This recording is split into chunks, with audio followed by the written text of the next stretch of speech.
বান্দা যখন বলে আলহামদুলিল্লাহি রাব্বিল আলামিন, তখন আল্লাহ রাব্বুল আলামিন জবাবে বলেন, আমার বান্দা আমার প্রশংসা করেছে।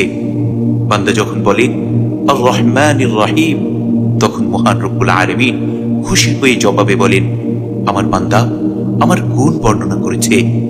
বান্দা যখন বলে মালিক ইয়াউমিদ্দিন, আল্লাহ সুবহানাহু ওয়া তাআলা বলেন, আমার বান্দা আমার মর্যাদার বর্ণনা করেছে।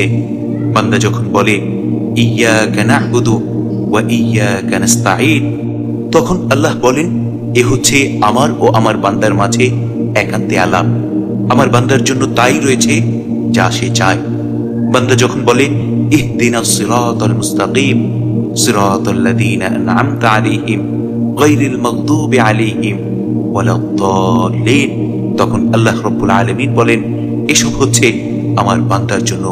আমার বান্দার জন্য তাই রয়েছে যা সে চায়। কি চমৎকার সুসংবাদ! বান্দার প্রতিটা কথার জবাব স্বয়ং আল্লাহ রাব্বুল আলামিন দিচ্ছেন। সুবহানাল্লাহ, সুবহানাল্লাহি ওয়া বিহামদিহি, সুবহানাল্লাহিল আযীম।